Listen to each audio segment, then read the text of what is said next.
ये खबर संस्कारम यूनिवर्सिटी द्वारा प्रस्तुत की गई है।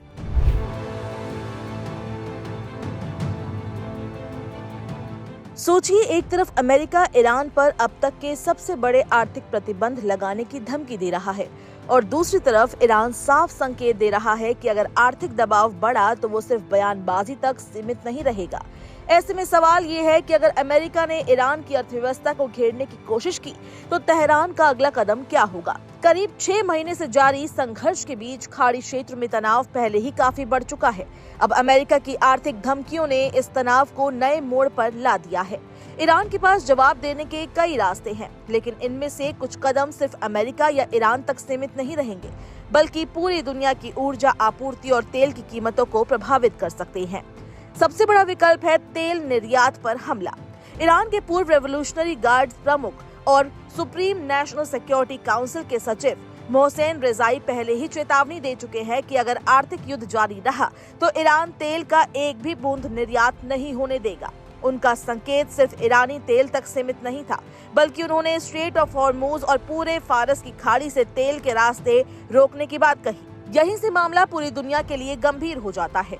स्ट्रेट ऑफ हॉर्मुज दुनिया के सबसे महत्वपूर्ण ऊर्जा मार्गों में से एक है। संघर्ष शुरू होने से पहले दुनिया की करीब 5वीं ऊर्जा आपूर्ति इसी रास्ते से गुजरती थी, लेकिन ईरानी हमलों और शिपिंग को लेकर धमकियों के बाद इस रास्ते से समुद्री यातायात काफी कम हो चुका है।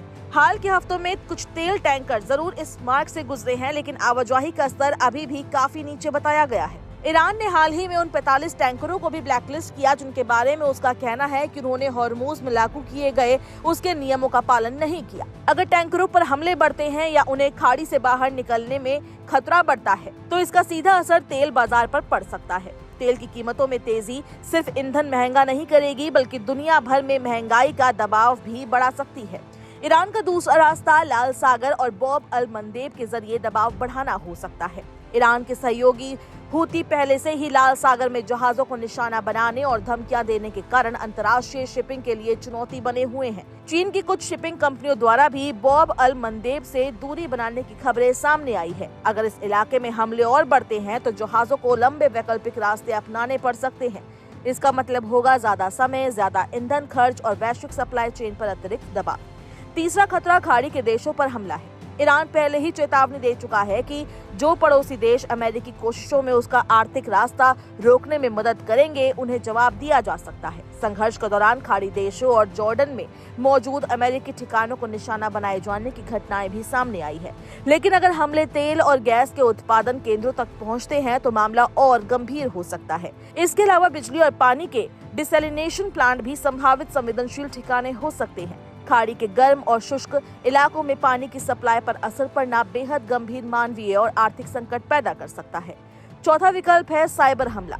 ईरान पर पहले भी पश्चिमी देशों ने साइबर गतिविधियों के आरोप लगाए हैं। ब्रिटेन ने दावा किया कि ईरान से जुड़े हैकरों ने एक छोटे बिजली स्टेशन को बंद किया। अमेरिकी अधिकारियों ने भी मिनेसोटा में पानी के संयंत्रों पर साइबर हमलों के पीछे ईरान के होने की आशंका जताई। हालांकि ईरान ने इन आरोपों पर टिप्पणी नहीं की। इसके अलावा पश्चिमी सुरक्षा एजेंसियां ईरान पर पश्चिमी देशों में स्थानीय लोगों की मदद से हमले या हत्या की कोशिशें करवाने के आरोप लगाती रही है। ईरान इन आरोपों से इनकार करता है। यानी अमेरिका अगर आर्थिक दबाव बढ़ाता है तो ईरान के पास जवाब देने के कई रास्ते हैं, लेकिन सबसे बड़ा सवाल ये है कि इनमें से कोई भी कदम उठाया गया तो उसकी कीमत सिर्फ ईरान और अमेरिका नहीं चुकाएंगे। तेल की कीमत, शिपिंग रूट और वैश्विक सप्लाई चेन तीनों पर असर पड़ सकता है। इसलिए आने वाले दिनों में पूरी दुनिया की नजर इस बात पर होगी कि अमेरिका की नई आर्थिक रणनीति के जवाब में ईरान सिर्फ चेतावनी देता है या वास्तव में कोई बड़ा कदम उठाता है।